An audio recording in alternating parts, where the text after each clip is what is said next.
నమః శివాయ. ఓం నమో నారాయణాయ. ఓం శ్రీ స్వర్ణాకర్షణ కాల భైరవాయ నమో నమః. ఓం శ్రీ నరదృష్టి నివారణాయ నమో నమః. అతిక్రూర మహాకాయ కల్పాంతర దహనోపమ శ్రీ అష్టకాల భైరవ దేవతాభ్యో నమో నమః. హరి ఓం. మా ఛానల్కి స్వాగతం. చూస్తున్న వీక్షకులకు ప్రేక్షకులకు ప్రియ కాళభైరవ భగవద్బంధులకి స్వాగతం పలుకుతూ మమ్మల్ని ఎంతగానో ఆదరిస్తూ ఉండబడినటువంటి ప్రియ సోదరీమణులకు సనాతన ధర్మ సంరక్షకులకు వీక్షకులకు మీ ఇంటి పురోహితుడిగా, మీ ఇంటి ఆస్ట్రాలజర్గా, మీ ఇంటి వాస్తు నిపుణుడిగా మీకు స్వాగతం పలుకుతూ ఈ శోభకృత నామ సంవత్సరానికి వీడికోలు పలుకుతూ ఈ సంవత్సరంలో ఉండబడినటువంటి అష్ట కష్టాలు ఈ సంవత్సరానికి స్వస్తి పలుకుతూ ఈ సంవత్సరంలో జరిగినటువంటి అద్భుతాన్ని, ఆనందాన్ని, ఐశ్వర్యాన్ని మూటగట్టుకొని రాబోయే కాలానికి స్వాగతం పలుకుతూ అందరిపైనను ఆ కాళభైరవ స్వామికి ఆశీస్సులు ఉండాలని కోరుకుందాం.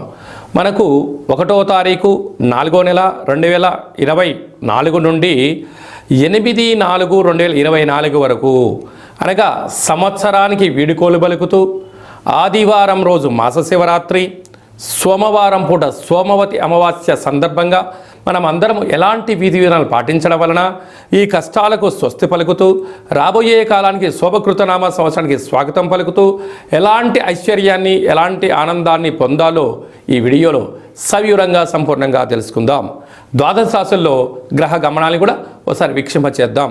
మేషరాశిలో బుధుడు మరియు గురు సంచార స్థితి, కన్యరాశిలో కేతు సంచార స్థితి, కుంభరాశిలో కుజుడు శుక్రుడు శని సంచార స్థితి, మీనరాశిలో రవి రాహుల సంచార స్థితితో గ్రహ గమనాలు ఈ విధంగా ఉన్నాయి.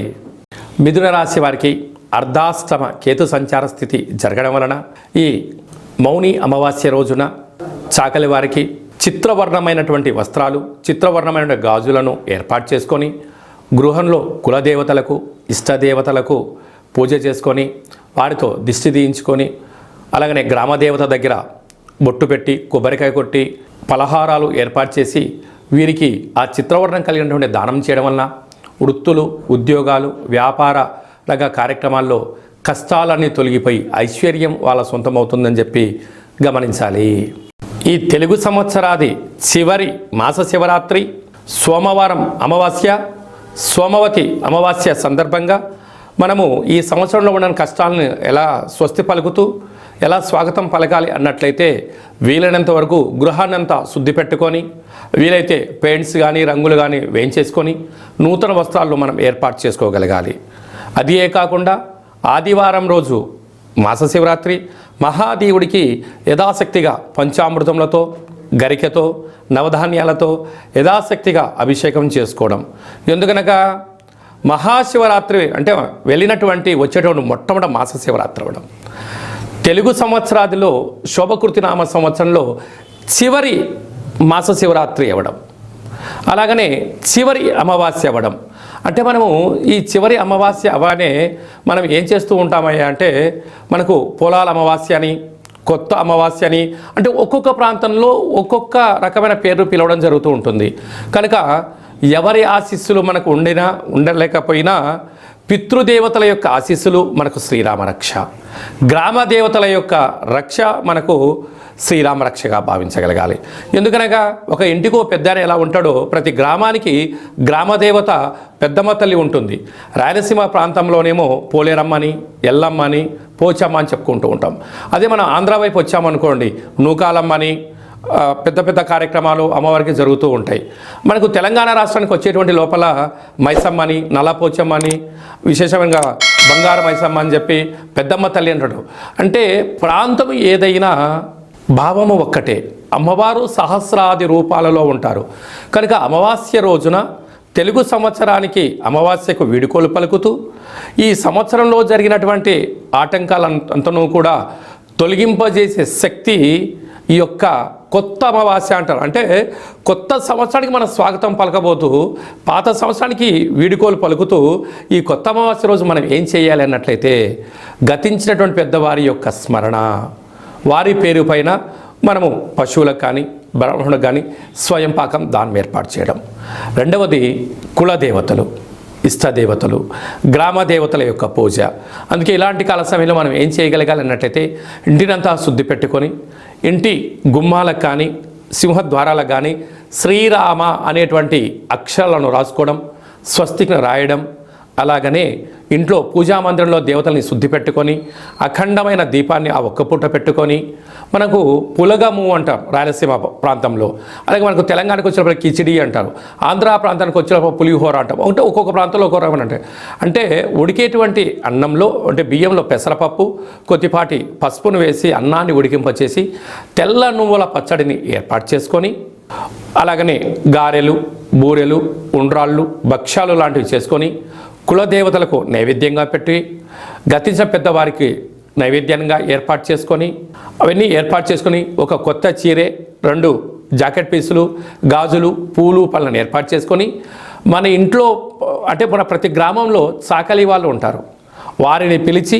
వారికి బొట్టు పెట్టి గాజులు పెట్టి వారి చేత మీరు ఇంటి యజమానులందరూ కూడా చీపిరి అనగా జాడు అంటే మనకు తెలంగాణ ప్రాంతంలో పొరక అంటారు ఒక్కొక్క ప్రాంతంలో, వాటితో దిష్టి తీయించుకొని ఈ చాకలి వాళ్ళను ఇంటి ఆడపడుచుగా మనం భావిస్తాం కనుక ఈ వండినటువంటి పదార్థాన్ని వారికి నైవేద్యంగా పెట్టి వీరికి ఆడపిల్లగా మనకు ఆడపడుచుగా భావించి పెట్టడం వలన సాక్షాత్తుగా అమ్మవారి యొక్క రూపమే వారి భావించాలి కనుక వారికి ఆ రోజు వారి చేత ఇంటిలో దిష్టి తీయించుకోవడం, ఇంటిలో ఒక గుమ్మడికాయని పలగొట్టించడం, వారి చేత మనము ఆశీర్వచనం పొందడం, వారికి ఈ యొక్క స్వయం పాకాన్ని వండినటువంటి ఈ పులగాన్ని ఏర్పాటు చేయడం వలన వారే గ్రామ దేవతల రూపంగా భావించాలి.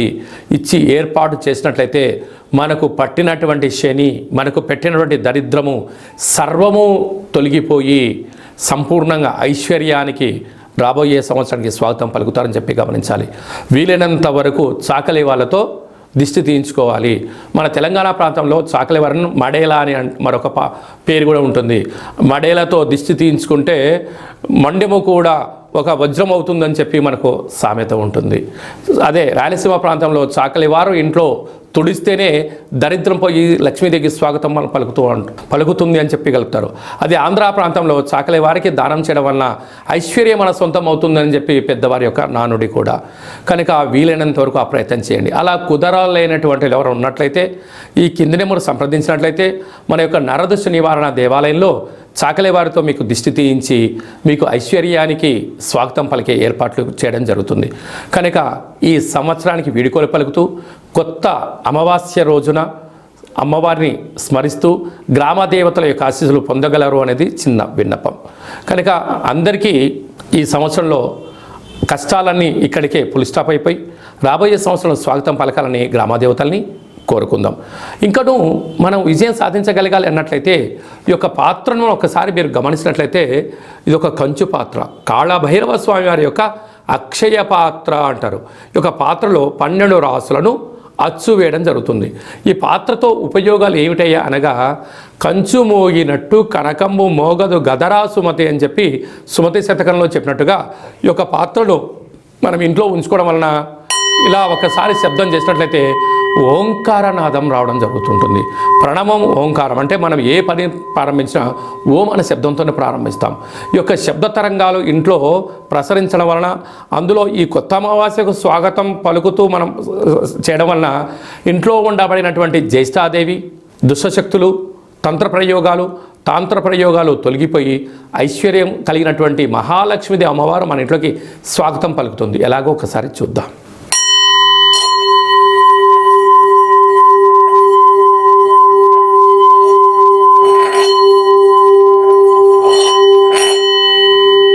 ఈ యొక్క ఓంకారనాదాన్ని స్మరణ చేయడం వలన ఇంట్లో కాళభైరవ స్వామికి ఆశీలు కలిగి అమ్మవారి యొక్క ఆశీలు కలిగి అద్భుతం కలుగుతుంది.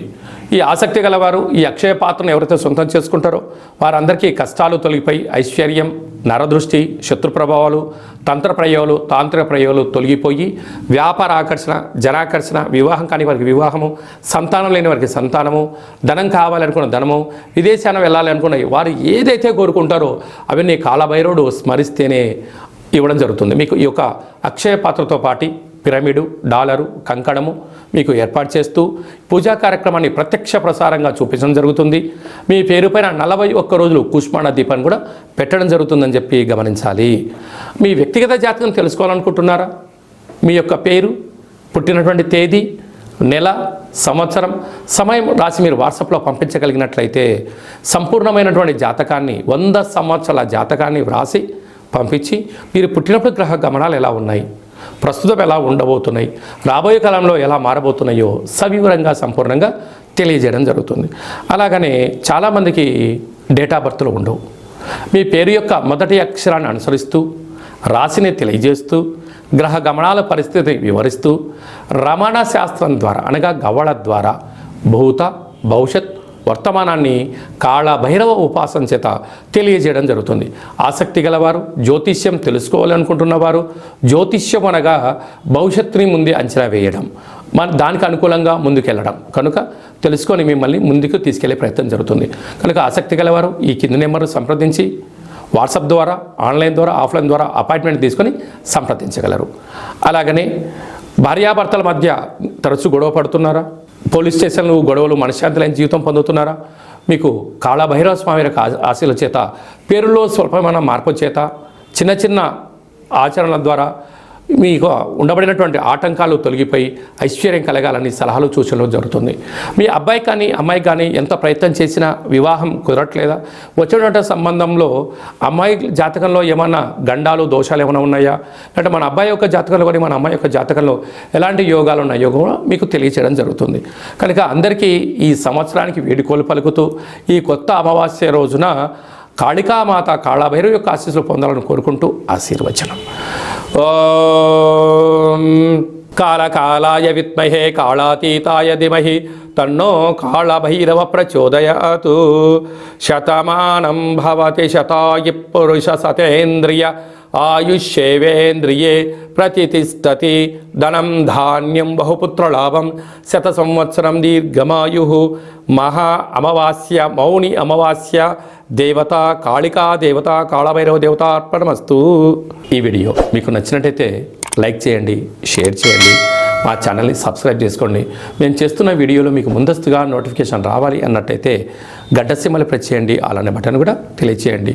ఈ యొక్క కొత్త అమ్మవారి యొక్క ఆశీస్సులు మీరు అదనంగా ఉచితంగా పొందాలి అన్నట్లయితే మీరు ఎవరి క్షేమానైతే కోరుకుంటున్నారో లేక మీ క్షేమాన్ని ఎవరితో కోరుకుంటున్నారో వారికి ఈ వీడియోను ఫార్వర్డ్ చేసి ధర్మాన్ని కాపాడుతూ అమ్మవారి యొక్క ఆశీస్సులు పొందగలరు.